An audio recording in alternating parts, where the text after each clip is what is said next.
2023 est une année de défi pour le gouvernement gabonais. Lors de sa présentation de vœux au chef de l'État gabonais Ali Bongo Ondimba, le Premier ministre Rose Christian Osuka Ponda est revenu sur les réformes mises en œuvre en 2022.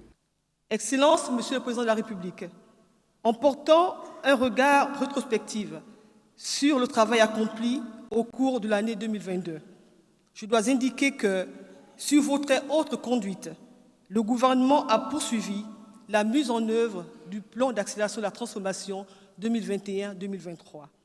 En effet, beaucoup de réformes sont lancées dans divers secteurs d'activité et certaines sont déjà accomplies.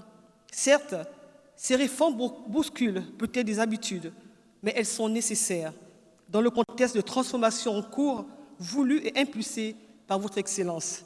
Bien qu'elles soient une contrainte pour les populations, selon le premier administrateur gabonais, ces réformes sont nécessaires pour le bien-être des Gabonais. Le gouvernement est conscient qu'il reste encore du travail à réaliser, car ces chantiers requièrent des délais d'exécution assez longs. Aussi, demeurons-nous pleinement mobilisés et davantage déterminés à accélérer la cadence afin de les finaliser. Si la nation peut être définie comme l'ensemble des êtres humains vivant dans un même territoire, ayant une communauté d'origine, d'histoire, de culture, de tradition, parfois de langue, et constituant une communauté politique, au Gabon, c'est Ali Bongo Ondimba qui est le garant de cette cohésion et cela se traduit dans ses actions quotidiennes.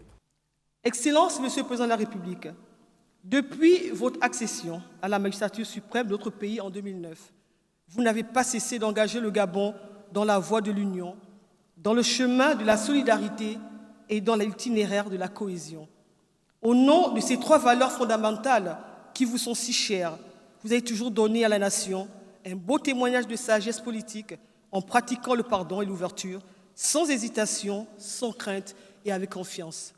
Le Premier ministre n'a en outre pas manqué de saluer les efforts de la Première Dame gabonaise pour son combat pour la veuve et l'orphelin, les personnes vulnérables, mais également son engagement pour le programme Gabon Égalité, mis en œuvre par le gouvernement et la Fondation Sylva Bongo Ondimba pour la famille.